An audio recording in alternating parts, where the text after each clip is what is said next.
तर मित्रांनो हा आहे पार्ट 3. तर पार्ट 3 मध्ये आपण आलोय जिथं अजितदादांना आग्नी दिली त्या कॉलेजला.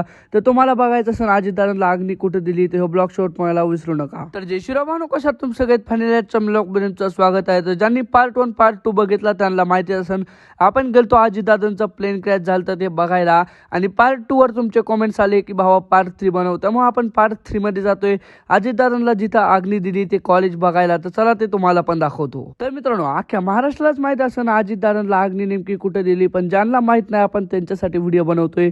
तर हे आपल्या बारामतीतलं विद्या प्रतिष्ठान, तिथं अजितदादांना आग्नी दिली. तर चला नेमकी कुठे दिली त्या लोकेशनला तुम्हाला घेऊन जातो आणि तुम्हाला पण दाखवतो. तर मित्रांनो हेच ते व्हीपी कॉलेजचं ग्राउंड जिथं अजितदादांना शेवटचं एकदा बघण्यासाठी लाखोनी पब्लिक जमा झालं होतं. मित्रांनो आता आपण आलोय जिथं अजितदादांना आग्नी दिली त्या स्टेजच्या जवळ. तर चला आता पहिले स्टेजच्या वरती जाऊ. तर मित्रांनो व्हीपी कॉलेजच्या आतमध्ये एक मोठंसं स्टेज केलंय आणि त्याच्यावर अजितदादांना आग्नी दिली आणि तिथेच आता अजितदादांचा एक मोठासा फोटो आहे, त्याच्यावर हार आहे आणि साईडला फुलं टाकली जातात. ती फुलं कशासाठी आहेत ते मित्रांनो मला माहिती नाही. तर मित्रांनो खाली जे फुलं आहेत ते अजितदादांच्या फोटो समोर वाहिलेली आहेत आणि हा जे चौकोनी जो भाग आहे तिथं अजितदादांना आग्नी दिलेली आहे. त्यानंतर मित्रांनो आपण अजितदादांच्या फोटोचं दर्शन घेतलं आणि चला म्हणले जाऊयात घरी.